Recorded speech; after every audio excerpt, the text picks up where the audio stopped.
Nepal army chief కీలక సంక్షోభ నాయకుడిగా ఆవిర్భవించారు.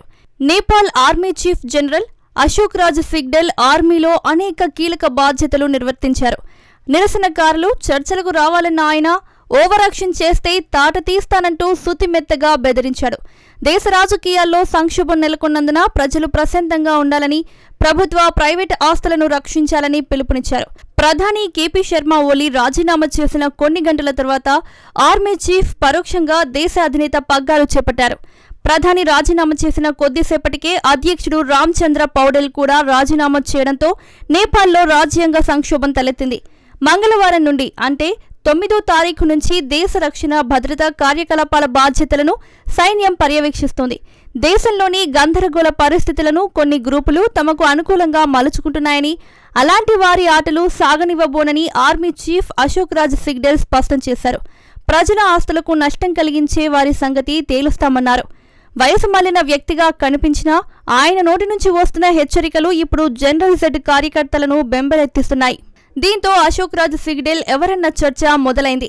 ఫిబ్రవరి 1, 1967న రూపాండేహిలో జన్మించిన అశోక్ రాజ్ సిగ్డెల్ నేపాల్ 45వ chief of army staff.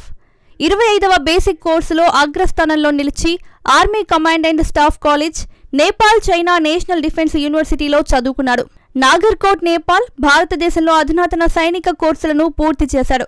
Tribhuvan university, Nepal, China నుండి వ్యూహాత్మక అధ్యయనాల్లో మాస్టర్స్ డిగ్రీ సంపాదించాడు. 1986లో సైన్యంలో చేరడానికి ముందు జాతీయ స్థాయి బాక్సర్, టైక్వాండోలో నైపుణ్యం, టేబుల్ టెన్నిస్లో ప్రావీణ్యం సంపాదించాడు.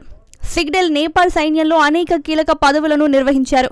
Counter insurgency, jungle warfare school commandant, brigade division commander, military operations director, staff duties director, chief of the army staff కి మిలిటరీ అసిస్టెంట్గా ఉన్నారు. 2019లో కోవిడ్ క్రైసిస్ మేనేజ్మెంట్ సెంటర్కు నాయకత్వం వహించారు.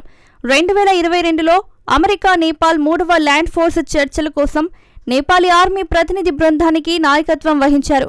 యుగోస్లేవియా, తజకిస్తాన్, లైబీరియాలో యుఎన్ శాంతి పరిరక్షక కార్యకలాపాల్లో పనిచేశారు.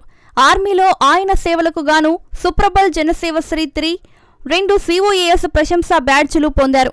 2023లో లెఫ్టినెంట్ జనరల్గా పదోన్నతి పొందిన ఆయన ఆగస్టు 2024లో జనరల్ ప్రభురామ్ శర్మ స్థానంలో చీఫ్ ఆఫ్ ఆర్మీ స్టాఫ్గా నియమితులయ్యే ముందు వైస్ చీఫ్ ఆఫ్ ఆర్మీ స్టాఫ్గా పనిచేశారు. డిసెంబర్ 2024లో భారతదేశ పర్యటన సందర్భంగా ఆయనకు భారత సైన్యం జనరల్ గౌరవ ర్యాంక్తో గౌరవించింది.